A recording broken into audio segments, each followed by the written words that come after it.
शेतकऱ्याच्या पोरांनो, निराश होऊ नका. येणारं युग आपलंच आहे, विश्वास ठेवा.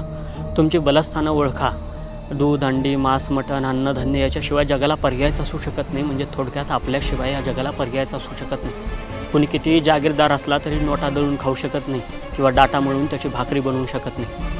येणारा काळ आपलाच येणार आहे, फक्त थोडी तग धरा. कसल्याही परिस्थितीत जगा. जास्तीत जास्त चारा पिकं घेण्याचा प्रयत्न करा. शेळी, मेंढी, बकऱ्या काय पाळायचं त्या पाळा. गोठा तयार करा.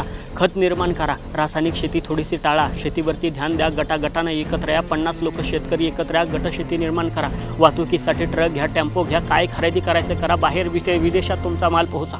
गावकी भावकी, हेवे दावे, गावातले भांडणं बांधावरनं भांडणार, जाळ करा या गोष्टीचा. गावातलं राजकारण पेटून द्या. काही घेणं देणं नाही. स्थानिक प्रतिनिधी, साहेब, आमदार या त्या गोष्टी जशी काशी करायची करून द्या. ह्यांना काही घेणं देणं नाही. यांच्या नादाला लागू नका. आपल्याला स्वराज्य उभं करायचं आहे. फक्त या गोष्टीवरती ध्यान ठेवा. आणि शेतकऱ्याच्या पोरांनो, हातातलं तेवढ्या मोबाईलचा जाळ करा. अरे महत्त्वाची माहिती ठीक आहे, पण तासनतास त्याच्यावरती झटत बसायचं, काहीतरी पाहत बसायचं, जिकडं नाही तिकडं डोकं लावायचं, स्वतःचं डोकं हँग करून घ्यायचं. कवर चालणार आहे या सगळ्या गोष्टी.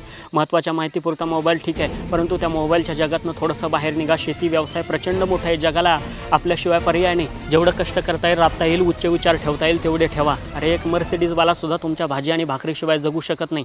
त्याची मर्सिडीज तुम्ही खरेदी नाही केली म्हणून तुम्हाला काहीच फरक पडणार नाही, पण त्याला दिवसातनं 3दा तुमची भाजी भाकरी लागते.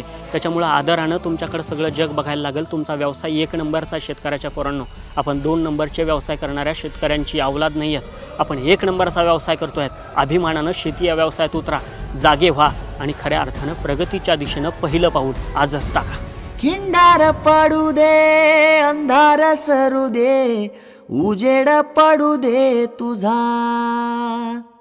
नशिबचा बर काढीत मागर, फिरल मागन तुझ्या. होईल दिवस तुझा उद्याचा, होईल दिवस तुझा.